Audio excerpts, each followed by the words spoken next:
this is one of them new hard comics that Marvel like to put out. This is The New Gods, Secrets from the Marvel Universe. And the title alone is annoying because, as you can see, it's actually called Untold Tales of the Marvel Universe. But before I talk about it, I just want to say I do not recommend this comic. I have got no idea why Marvel chose, of all things, to reprint this.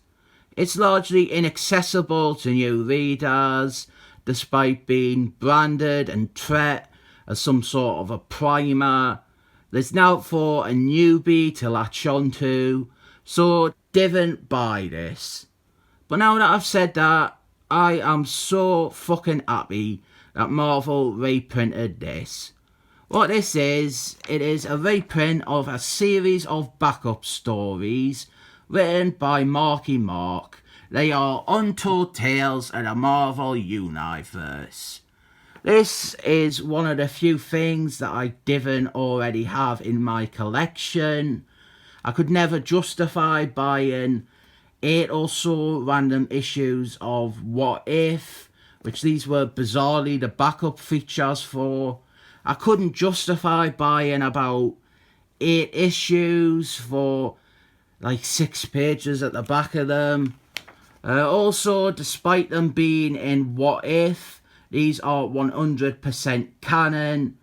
I am very happy Marvel actually made it easy for me. They brought them all together in one book, and honestly, I didn't say this much because there's not much to feel this way about, but I am thankful that Marvel did this.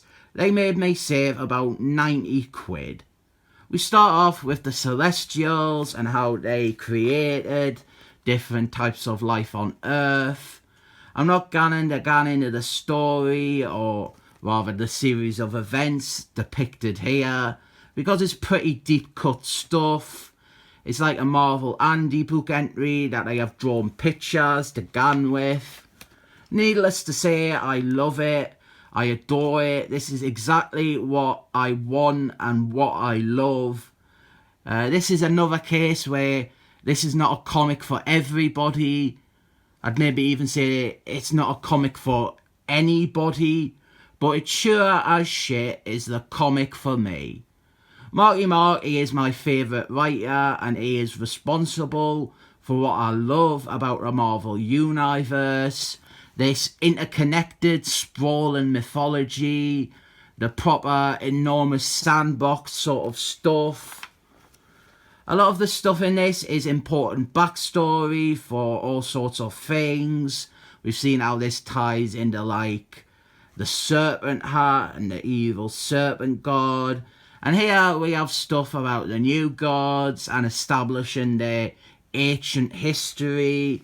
And a lot of this was being said for the first time here, or at the very least, this was the first time we were actually seeing all this stuff. Here we've got how the New Gods, they split up into like 3 different groups. And a lot of this stuff you will probably be familiar with from later stories. I think it was this that first stated that Thanius was a new god, and that his brother and his dad, they were new gods as well. So that is incredibly important stuff. Originally, Jim Starman, he just had them described as Olympic gods. Here we're seeing how the new gods, they discovered they could do the Unai mind, which is mostly just a visual that they do. They all combine to make this. I've never seen them really use it to its fullest potential in a story. And my god, is there a lot of stuff about little civil wars and disputes among the various new gods. And then we get to this stuff, which is incredibly important, at least to me. We have stuff that is integral to Kazar. This is on your anus. Don't laugh. You are so immature. The new gods, this group of new gods, they lived on Uranus. Stop laughing for fuck's sake. and so much of what we see here is later referred to or seen in Kazar number 2. There is the Century, you see his head in Kazar number 2, and if you're wondering where the rest of his body got to, well, I have found his leg. And at this point we start to get what might be considered an actual protagonist. This one in red here, he is called Astro. Here they fight the Century, and look, that is how he lost his head. Isn't that a pleasing revelation that nobody wanted to know? As someone who read Kazar number 2, if you are a Kazar fan, this is like a freaky little bit of extra backstory that will whet your appetite. We also have an even more direct Kazar link in that on this page, the New Gods, they discover his magic bracelets, the Kwanzaa bands. This is all very interesting stuff if you are a big nerd like me. Although as much as I love Marky Mark and his continuity and his efforts to maintain it, this here is quite sad. He shows that the dome has been shattered, and this contradicts Kazar number 2. In Kazar number 2, Black Racer, he broke the dome when all the New Gods wanted to die. But here, it's already broken, and, well, the New Gods, they are still alive on the planet. So he is picking and choosing from his own established backstory, and that disappoints us. I want it to be this great big jigsaw that he has assembled from the get-go. I mean, a lot of his stuff is like that. This is like a rare bit where he has gone against something already said, and worse, something he already said. I still love this though. It's incredibly interesting, and we have the Kree as well, and how they wound up on your anus. Pack it in, grow up. It's what the planet is called. There is Annette Bening from that glorious feminist film, and she looks beautiful as always. But women didn't have to look beautiful. I think that's what the film said, I think.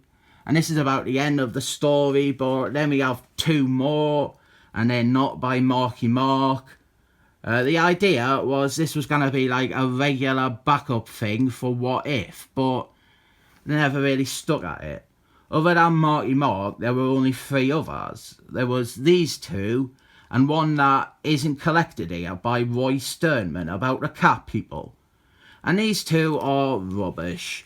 They are by Peter Gilbert, who I didn't like, but credit where credit is due. This definitely isn't the worst thing he has ever written.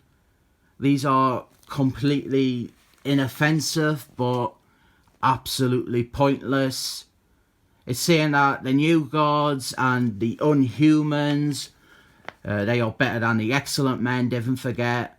They have had a secret alliance all these years, or some gunk like that, and it's never referred to ever again.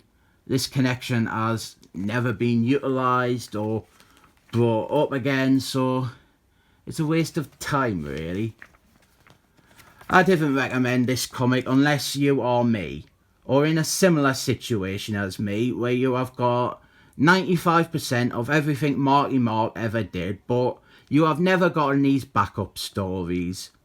Rush out and get this if that is you. It's got a nice new cover. I really like this cover with all the New Gods. Most of them aren't in it, just Orion, I think, at the end with the Unhumans. The rest didn't appear. I didn't know why they bothered, but if Marvel want to adopt a business model where they just print comics with the intention of only appealing to one fan, and that fan is me, I have got no problem with that at all. But yeah, I didn't think anyone but me will enjoy this, so I rate it 7 thumbs up.